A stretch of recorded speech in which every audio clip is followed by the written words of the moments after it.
1958年，一位美国海军工程师在百慕达的秘密基地偷听苏联潜艇，却意外录到一段诡异到让他发毛的声音。那声音像低吟，像悲鸣，又像某种古老的咒语，在深海里来回回荡。当时他不知道，自己录到的竟然是地球上脑袋最大的物种，正在向同类传递某种讯息。这段录音被海军锁进保密柜，足足封存了将近10年。而他身后那座庞大的水下监听网所留下的数万小时资料，更是从1958年一路累积到今天，差不多60年。直到2024年 ，AI 终于切入这片海洋的私语，开始一句一句拆解抹香鲸的语言。科学家原本以为自己会听到一首诗，毕竟过去半个多世纪，鲸鱼一直是西方环保运动的神，是温柔巨大、会唱歌的海中智者。从希伯来圣经里的利维坦，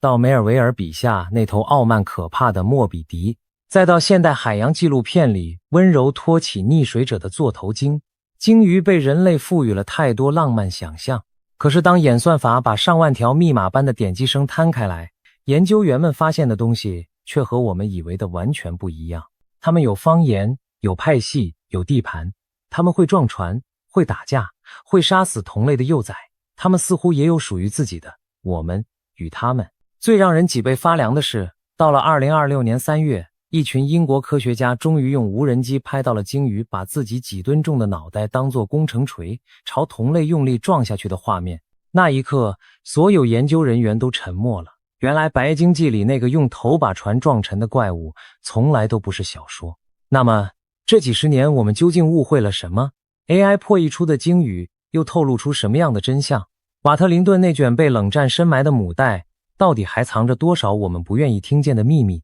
这背后是否真的存在一个比我们想象中还复杂，甚至有点黑暗的海洋社会？今天我们就来把这条线一路拉到底。时间先回到1958年，当时冷战正打到最紧张的时刻，美苏两国隔着大西洋互相提防，生怕对方的核潜艇悄悄从海底游进自家后门。那一年，苏联刚刚成功试射了第一枚洲际飞弹，史普尼克号还在太空中发出让美国人心惊的哔哔声。而在水下，苏联的核潜艇也越造越多，越潜越深，越走越远。为了不被偷袭，美国海军在世界上几个关键海域建立了一套绝密的水下声纳系统，叫做声音监视系统，简称 SOSUS。 这套系统把上千个水下麦克风串成一张横跨大洋的巨网，每天24小时，一年365天，分析海洋里所有可疑的声音。而百慕达正好卡在大西洋的咽喉位置，是这张大网最重要的节点之一。在百慕达 Tudor Hill 的一座军事设施里，有一位名叫法兰克·瓦特林顿的工程师，每天的工作就是戴着耳机，分析从深海传上来的每一道声音。他要找的是螺旋桨转动的低频，潜艇排气的杂讯，远方某座小岛上炸药试爆的回声。海军几乎可以说，瓦特林顿的耳朵就是国家的耳朵。他每听错一段声音，可能就放走一艘核潜艇。为了让监听更灵敏，他们把麦克风放进深海一条叫做 SOFAR 的特殊声道。在那条由温度与水压合力挤出的天然声音通道里，声波可以几乎不衰减地在海洋中传出数千公里。换句话说，瓦特林顿的耳机所接收到的并不是身边百慕达周边的水声，而是来自半个地球之外的一切。可是有一天，他的耳机里传来一段他从未听过的声音，那声音不是机械，不是爆炸，不是任何人类制造的东西，它是有节奏的，会起伏的，会拉长，会颤抖，像一个在深海里独唱的男低音，又像有人在水下吹着奇异的低音笛。瓦特林顿当下吓了一跳，第一反应竟然是紧握住桌边那只15寸长的麦克风，他以为基地里跑进了什么东西，需要拿起来自卫。可是声音越来越大，越来越清晰，他这才意识到源头不在房间里，而在水下。他把录音带倒回去，反复听，越听越入迷。他不敢直接拿给长官，因为这些音档被划为机密，但他偷偷复制了一份不在保密名单上的副本，开始播给每个愿意听的人，同事、亲友，甚至到泳池玩耍的小孩。终于有几个当地渔夫听完后告诉他，法兰克，这是鲸鱼啊，每年迁徙路过的时候，我们在船上都听过这种声音。渔夫们也许觉得稀松平常，但对科学界来说，这几乎等于外星讯号。因为在1958年的时候，人类对鲸鱼的认知几乎只停留在它很大，会游远，全身是油。没有人知道它们会发出有结构的声音，更没有人知道这些声音会持续，会重复，会像某种曲子一样在海底回荡数十分钟。而瓦特林顿抓到的正是当时人类听过的第一段鲸歌。当时的他并不晓得自己手上这卷磁带将会在10年后改变世界，会在60多年后变成 AI 破解动物语言的出发点，更会在多次研究浪潮中一再地质问人类，这片地球到底还有多少我们不认识的智慧。可是这份珍贵的录音被海军当成涉密资料锁进了保险柜。从1958年起，整整将近10年，没有任何科学家能够正式分析它。瓦特林顿自己也不敢张扬，只敢私下把录音送给来百慕达的访客。他是个性格温和、不爱出风头的工程师，私下会在自家后院修无线电、弹吉他、讲笑话。对他来说，这些金歌与其说是科学发现，不如说是一份不能告诉别人的小秘密。直到1966年，一位叫罗杰·佩恩的年轻生物学家跟着他的妻子凯蒂一起到百慕达。佩恩当时主要研究的是猫头鹰和蝙蝠的回声定位，但他刚经历一件改变他人生的小事。他在学校附近的海滩看到一头被冲上岸的鼠海豚，尸体上不仅被人砍走了尾鳍，胸口还被人插了一根熄灭的雪茄。佩恩在海滩上站了很久，他后来回忆说，那一刻他决定自己要为这些海中生命做点什么。于是当瓦特林顿带他们上了一艘小船，钻进引擎室，从口袋里掏出一卷磁带，把耳机戴到佩恩头上时，整个故事的命运齿轮就此咬合了。据佩恩日后回忆，那一刻彻底改变了他的人生。他说，从来没有任何自然界的声音如此震撼，如此让人毛骨悚然，又如此令人注迷。他闭上眼睛，几乎可以看见那头巨大的生物在海底慢慢游动，慢慢吟唱。佩恩在心里当下就做了个决定，这些声音全人类都应该听到。于是在1970年，佩恩和瓦特林顿加上凯蒂的研究，把这些录音整理成一张黑胶唱片，名字就叫《座头鲸之歌》。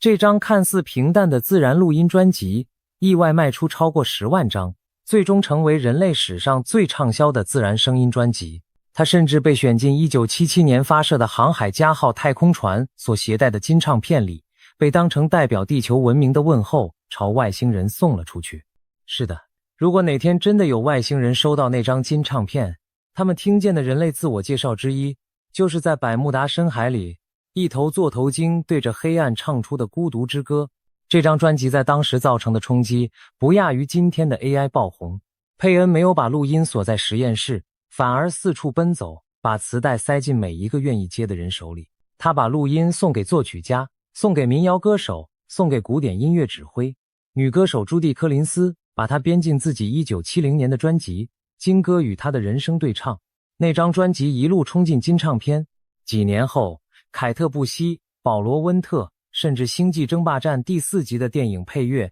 都用上了这段声音。再后来，到了1971年，一群年轻的反战人士在加拿大温哥华成立一个小组织。他们听完这卷金歌之后，当场决定要把保护鲸鱼当成第一个重大行动。这个小组织后来改名叫绿色和平。可以说，世界当代环保运动的源头之一，就是那卷在百慕达被偷偷录下的磁带。而1960年代的人类，每年要杀掉33000头以上的大型鲸鱼，许多鲸种已被推到灭绝边缘。蓝鲸、长须鲸、大翅鲸几乎都在崩溃边缘。可是，当大众透过这张黑胶唱片第一次听见鲸鱼的声音以后，整个社会的态度开始翻转。原本被当成渔业资源、油脂工厂、口红原料的庞然大物，忽然变成了会唱歌的生命体。一场名为拯救鲸鱼的全球运动就此引爆。1972年，美国通过海洋哺乳动物保护法。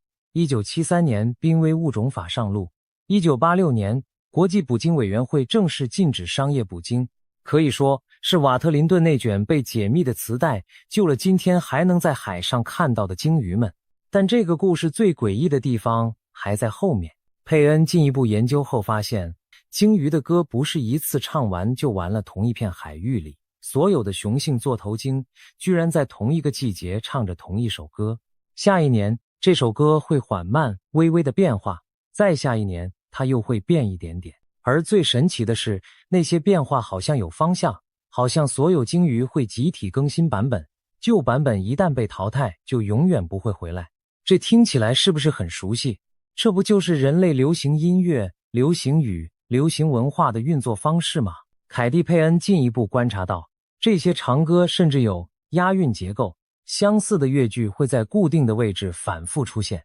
像极了人类诗歌里帮助记忆的对偶句。换句话说，半个世纪以前，科学家们已经无意间发现，鲸鱼不只是会发出声音，它们还有文化，而且这种文化会传染、会扩散、会演化。可是，这个结论在当时无法被证实，也无法被深入，因为人类根本没办法跑进深海，也没办法24小时跟着一头鲸。而且最重要的一个问题，几十年来悬而未解，这些歌到底在说什么？他们在求偶吗？在打架吗？在聊天吗？还是只是把声音当成一种纯粹的艺术？1970、1980、1990，3个10年过去，没有人说得清。当时的研究方法极为原始，研究员把磁带带回实验室，一秒一秒手动标记，画成密密麻麻的声纹图，在纸上比对来比对去。佩恩自己活到2023年，在88岁的时候安详离世，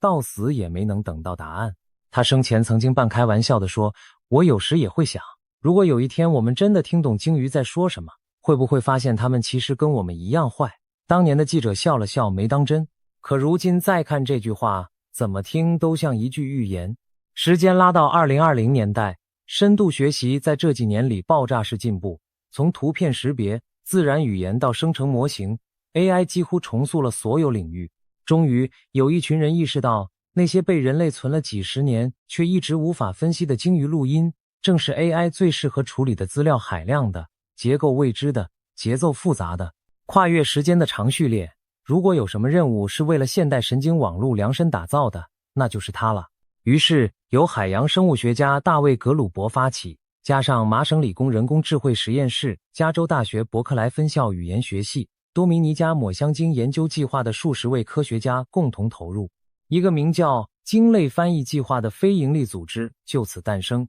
英文简称 CETI。 这个缩写和搜寻外星智慧文明的 CT 只差一个字母，刻意致敬。研究员们半开玩笑地说，在我们忙着找外星人之前，也许该先听懂自己星球上另一个高度智慧物种在说什么。 CETI 选择的研究对象不是当年让佩恩声名大噪的座头鲸，而是另一种更神秘、更深沉也更危险的鲸——抹香鲸。为什么是抹香鲸？因为抹香鲸拥有地球上最大的脑袋，它的脑容量是人类的5倍，重量超过7公斤。它们会潜入2000多公尺深的海底猎食巨大鱿鱼，几乎活在永恒的黑暗里。在那种环境，视觉毫无用处，声音才是一切。它们的家族结构也异常紧密，年轻母鲸会帮姊妹照顾宝宝，雄性则在成年以后离家流浪，和北极苦寒水域的同类混在一起。最关键的是，抹香鲸彼此交谈的方式是一连串清脆的滴答点击声，叫做 coda， 中文姑且翻成节奏码。这种点击声早期被科学家以为只是回声定位的副产品，但20年来，越来越多研究指向，那是一种有结构的讯号系统。CETI 的驻队生物学家谢恩·吉罗从2005年开始就在加勒比海多明尼加岛周边海域追踪抹香鲸，他和几代研究生亲手录下，人工标记了数万条 coda。 为了取得最精细的资料，他们会用一种叫做地形标签的吸盘式仪器轻轻贴在抹香鲸身上，记录它们潜入2000公尺深海后的每一声呼吸，每一次心跳，每一个点击。海面上，柔软的飞行无人机则在它们上方默默盘旋，全程记录家族的位置、队形、互动。一头鲸从浮出水面、喷气、深潜、觅食，回到家族，全程被毫秒级拆解，存进云端硬碟。可是即使把这些资料全部摊在桌上，人类大脑也无法看出规律，因为光是一段平凡的家族对话，可能就有上百条 coder 在5分钟内互相交织，速度快到耳朵几乎跟不上，根本不像人类想象中那种慢悠悠、低沉的鲸鱼之歌。直到2024年5月 ，CETI 与麻省理工合作的论文发表在《自然通讯》上，宣布人类首次找到了抹香鲸的语音字母表。研究团队把9000条来自加勒比海族群的 coda 喂进机器学习模型 ，AI 回头告诉他们，这些点击声不是随机的，它的速度、节奏、间隔长短会根据语境系统性的变化，组合方式远比过去想象的复杂。研究员把这些变化的维度区分为4个基本轴：节奏、速度、长度与装饰音。在这4个维度上，抹香鲸像是拥有一套类似拼音字母的组合系统，能组装出极大量不同的字。这个发现意味着什么？通俗来讲，就是抹香鲸的点击声可能不只是我在这里，我看到食物这么简单的讯号，而是拥有最基本的组合性与上下文敏感度。这2件事正是人类语言之所以是语言，而不是动物叫声的核心特征。紧接着，到了2025年，伯克莱大学的语言学家加什佩·贝古什又把这项研究往前推了一大步。他用自制的小型神经网络模型去分析抹香鲸 coda 里的声学细节。值得注意的是，他刻意不用市面上那些几百亿参数的大型语言模型，而是用结构简单、可以打开来看内部运作的小模型。这样就能反向追踪 AI 是怎么一步步从声波学到结构的。结果发现，抹香鲸的点击声里竟然隐藏着类似母音的频谱模式。研究团队识别出了类似人类 A 与 I 的2种母音，甚至还有类似母音转换的双母音结构。贝古什教授给出的形容很惊人，他说，以前大家都以为鲸语是某种摩斯密码，但这篇研究显示，那其实更像是一个个被拉得非常非常慢的母音。这已经不是声音讯号了，这已经逼近人类语言的某种前身。如果这个结论成立，那么鲸鱼的语言能力可能比我们敢想的还要近。研究员到目前为止已经分辨出超过100种，甚至可能上看600种不同的 coda 类型。这个数量级已经接近人类某些原始语言的音节库规模。然而，真正让研究人员开始改变对鲸鱼浪漫想象的是另一个发现。CTI 的团队识别出了所谓的身分码，在加勒比海族群的数千条 coda 中，有2条特定的点击节奏被反复使用，并且只属于这个族群。换句话说，那是加勒比海腔。在太平洋族群的研究里，吉罗和同事盘点了23个地点，超过23000条点击声，最终识别出至少7个不同的方言派系。这些派系彼此地理重叠，可是重叠的越多，方言反而越不一样。这个现象在演化上只有一个解释：方言不是被动形成的副产品，而是抹香鲸主动拿来区分自己人和外人的标记。换句话说，鲸鱼和我们一样会用口音分派系。更令人惊讶的是，不同派系之间几乎不交流。同一片海域里，加勒比海派系的鲸会坚持只跟同派系成员一起游、一起猎、一起照顾宝宝。隔壁那一群换了方言的鲸，就算近在眼前，他们也视而不见。他们有着不同的潜水节奏、不同的觅食策略、不同的移动路线、不同的社交礼仪。研究人员越深入，越觉得这套体系熟悉得让人毛骨悚然。这几乎就是人类社会中族群、文化、身份认同的水下翻版。这还不是最诡异的，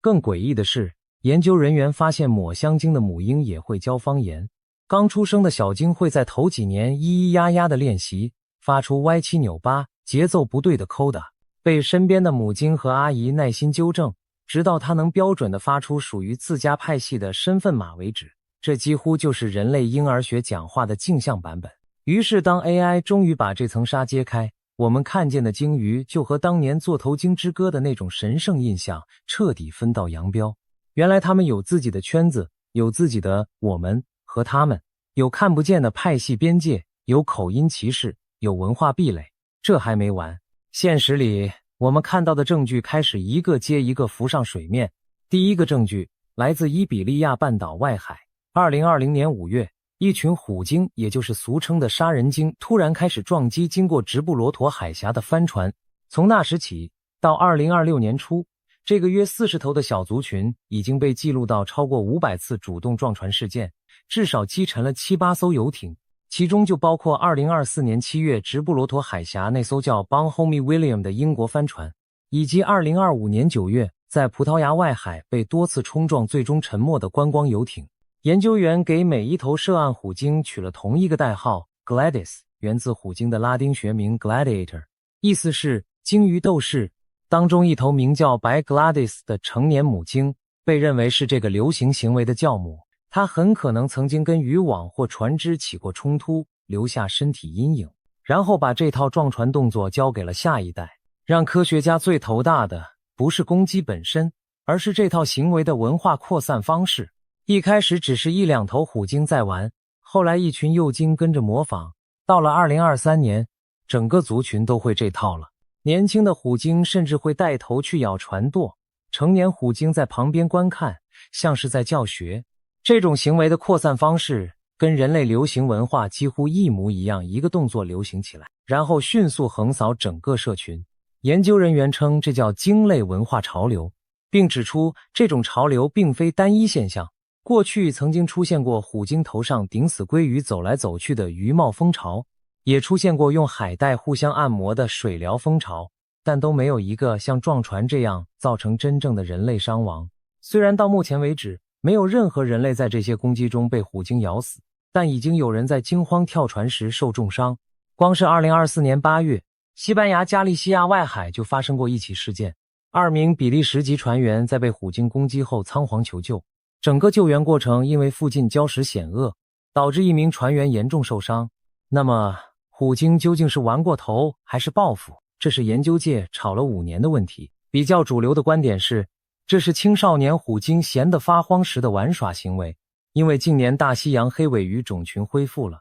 捕食变得太简单、太无聊，年轻虎鲸多出大量空闲时间，便把船舵当成了玩具。但也有一派研究者，比如华盛顿州的虎鲸保育学家黛博拉·贾尔斯则指出，这些虎鲸确实有生理证据显示曾被船只、渔网伤害过，所以动机很可能是混合的，有玩、有试探，也有恐惧引发的反击。可是无论动机是什么，重点是他们会策划、会分工、会教学、会模仿。一头青少年虎鲸先试探鼻头，另一头从船尾撞舵，第3头从旁掩护。这套配合，研究员看了5年，越看越觉得心惊。科学家甚至发现，攻击过程中他们会发出一系列特定的呼叫声，疑似在水下协同讯号或彼此打气。一篇2025年发表在《海洋哺乳动物科学》的论文更指出，这些虎鲸在攻击船只时使用的呼叫模式和它们围捕黑尾鱼时的讯号高度重叠，换句话说，它们可能在用狩猎语言对待船只。第二个证据是这次 CETI 研究特别关注的抹香鲸，真正的白鲸记。1820年11月，新贝德福捕鲸船埃塞克斯号在太平洋赤道附近被一头体长将近26公尺、体重80多吨的雄性抹香鲸主动2次冲撞，整艘船在几分钟内沉入海中，20名水手只剩8人活下来，过程中还发生了骇人听闻的人吃人事件。这场海难正是赫尔曼·梅尔维尔后来写成《白鲸记》的原型。可是200多年来，没有人能证明那头抹香鲸真的是故意撞的。主流科学界一直假设这只是极端情况下的自卫反应。加拿大达尔豪斯大学的鲸类学家霍尔怀特黑德甚至提出过一个更阴沉的假设，抹香鲸可能在19世纪捕鲸高峰期之间学会了如何攻击捕鲸船，也就是说，那段时期人类所遭遇的鲸鱼反击并非偶发事件，而是文化传承下来的反抗行为。这个假设常年被认为太过大胆，但随着今天我们对抹香鲸文化潮流的了解越来越深，反而变得越来越站得住脚。直到2026年3月23日，一篇由圣安德鲁斯大学主导、刊登在《海洋哺乳动物科学》期刊上的论文，才把这段传说彻底改写。研究团队在亚速群岛和巴利亚利群岛周边海域，从2020年到2022年用无人机进行抹香鲸健康监测时，意外拍到3次抹香鲸用头撞击同类的画面。这是科学史上第一次人类用影像清楚记录到抹香鲸的顶头比赛。研究员仔细分析后惊觉，所有撞头的鲸居然都不是巨大的成年雄性，而是亚成年个体。这直接打破了过去一个普遍的假设，大家原本以为这种把头当武器的行为只属于最大、最壮，为了争夺雌性的成年公鲸。如今证据显示，这套行为早在他们还没成年时就在练习了，就像人类少年彼此打闹，模拟未来战斗一样。撰写这份论文的主要作者艾利克·巴斯伦博士在访问中说，这个发现意味着抹香鲸的攻击性可能是一种贯穿整个生命周期的行为，而非只在繁殖季爆发的偶发事件。这个发现连起来看就有点可怕。抹香鲸的脑袋并不只是巨大，它几乎是一台天然的工程锤。研究人员早就知道，抹香鲸脑门里的鲸蜡结构加上前段大量厚实的软组织，让整个前额在物理上极度耐撞。这种解剖构造在演化上根本不像是用来思考的，而比较像是用来击打的。事实上，早在2002年，犹他大学的卡里尔教授就已经根据解剖学提出抹香鲸头部的构造。从演化角度来看，最合理的解释就是为了拿来顶撞。换句话说，抹香鲸从生理结构到行为动机，可能都不只是温柔的歌者，而本身就是这片大洋里最顶级的，长着一颗天然破坏锤的格斗家。当年那艘埃塞克斯号的命运，现在重新看就完全合理了。第三个证据来自鲸类社会的家务事。如果说撞船是文化，顶头是格斗，那么接下来这条线就更接近人类社会最黑暗的角落——杀鹰。在2018年，加拿大 Orca Lab 的研究员第一次完整记录到一场虎鲸主动杀死同类婴儿的事件。一头成年雄性虎鲸，在它已经停止生育的母亲协助之下，冷血地把另一头虎鲸刚出生的幼崽咬死。整个过程没有任何捕食的迹象，不是为了吃，而是为了让那头失去宝宝的母虎鲸能再次发情，腾出机会给这个雄性交配。研究人员在论文里指出，这是有史以来第一次在虎鲸身上记录到的同类杀鹰，也是除人类以外已知唯一一次母子联手的杀鹰事件。整个情境读起来像极了某种冷峻的部落政治。成年雄性需要繁殖机会，而他的母亲愿意动手帮他清除路上的障碍。而这还只是冰山一角，在大西洋两岸，平比海豚被多次发现杀害幼崽，动机同样是让母海豚提早回到可繁殖状态。苏格兰东北外海的港湾属海豚，多年尸检显示，相当高比例的死亡个体身上有典型的平比海豚啄击伤痕。换句话说，海豚不是只杀自己人的小孩，连别物种的近亲也不放过。1990年代，美国维吉尼亚州外海1年内就冲上岸9具幼海豚尸体，全身骨折，内脏挫伤。法医描述，那些伤势看起来就像有人用棒球棍把他们活活打死，施暴者正是同类。再到2025年9月，阿根廷瓦尔德斯半岛海域，无人机拍下6头虎鲸轮流抓住一只南陆脊鲸幼崽尸体，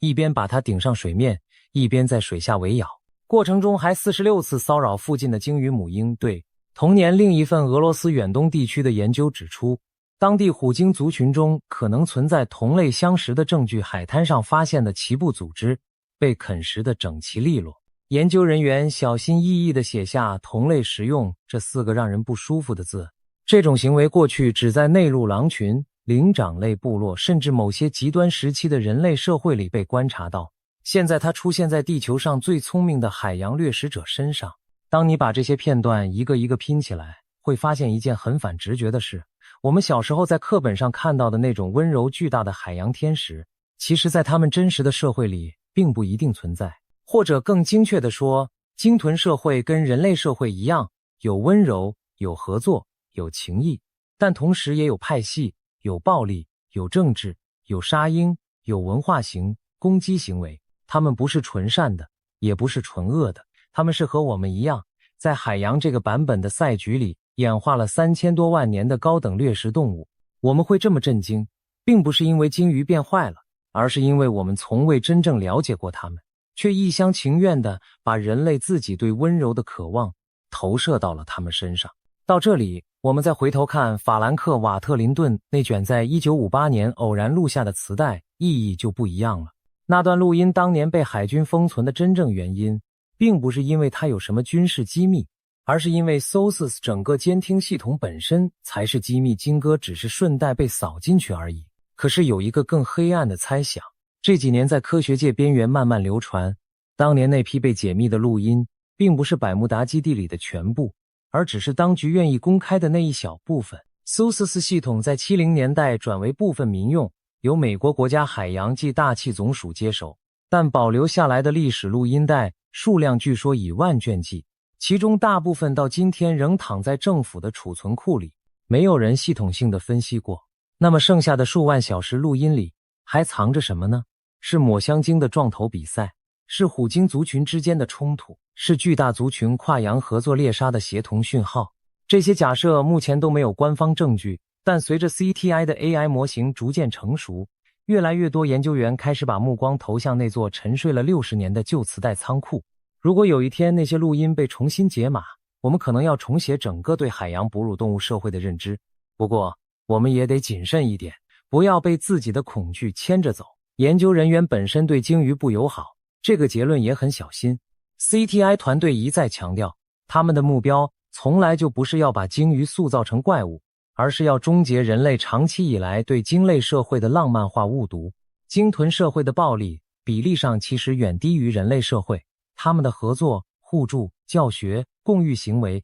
依然惊人的频繁。座头鲸会集体保护被虎鲸追杀的海豹和翻车鱼，这种跨物种的利他行为被观察到至少数百次。抹香鲸会轮流照顾整个家族的幼崽，年长的母鲸会在自己无法生育之后留下来当奶奶，把毕生经验传给下一代。但如果你真的要对他们做出公平的评价，就不能只挑会唱歌、会合作、会带宝宝这类甜美画面来看，而必须承认他们同时也有撞船、顶头、杀鹰这一面。AI 做的最大贡献并不是发明了什么结论，而是逼我们直视那些长期以来被我们选择性忽略的事实。这也带出了一个更深的问题，当 AI 终于有一天能完整翻译出鲸鱼的语言，我们真的准备好听到答案了吗？想象一个情境，研究人员把抹香鲸某个族群几十年的音档送进模型， AI 终于还原出第一段完整对话。我们以为会听到的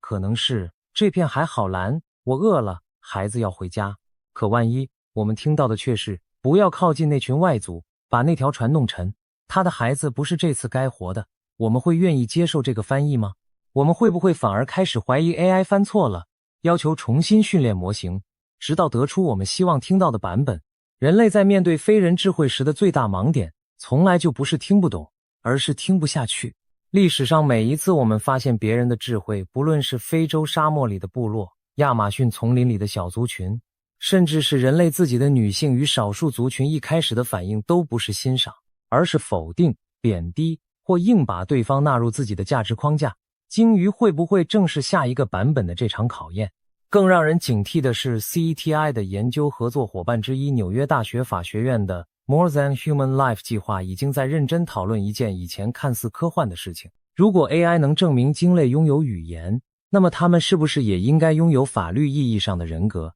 换句话说，鲸鱼会不会有一天能在国际法庭上告人类？听起来很疯狂，但 CTI 团队里的好几位研究人员已经在认真撰写相关论文了。如果这条路走得通，那么从污染、撞船、声学干扰到历史上几百年的捕鲸行为，未来都可能被重新放上伦理与法律的天平上。世界上其实已经有先例，纽西兰的旺加努伊河、印度的恒河、厄瓜多的山林都曾被法律承认拥有法人地位。如果连河流都能拥有法律人格，那么一群拥有方言、文化、自我意识的智慧生命，逻辑上完全没有理由被排除在外。一卷1958年的旧录音，竟然有可能在60多年后反过来成为对人类文明的法律证物，这个情节连科幻小说都不敢这样写。回到我们的故事开头，1958年那个百慕达夜晚，瓦特林顿抓起一支麦克风，准备自卫地对抗一个他以为入侵基地的不明物，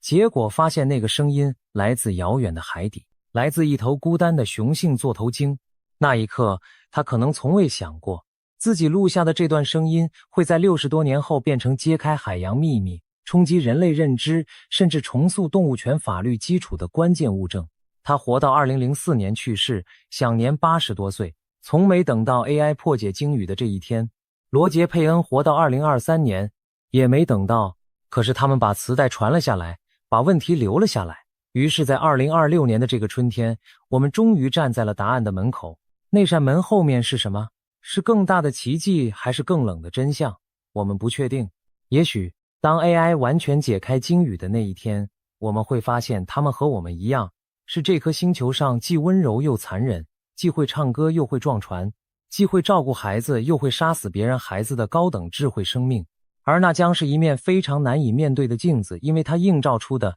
从来就不只是鲸鱼，而是我们自己。我们之所以一直把鲸鱼想象的那么纯粹，那么神圣，可能不是因为它们真的那么纯粹，而是因为我们渴望在这颗越来越喧嚣的星球上找到一个还没被人性弄脏的他者。可一旦那个他者真的开口，告诉我们他也有派系，有怒火，有家族阴谋，有口音歧视，我们会不会反而失望到不肯再听？从1958年那卷被冷战尘封的磁带，到2026年 AI 终于开始破译的抹香鲸字母表，这60多年的故事其实一直在说同一句话：我们从来都不孤单。在我们看不见的深海里，另一个语言的世界，另一种社会的版本，另一种文明的可能，已经安静地存在了至少3000万年。他们有自己的歌，有自己的派系，有自己的英雄与恶棍，有自己的青春期与晚年，有自己的喜怒哀乐与政治算计。他们不需要我们去拯救，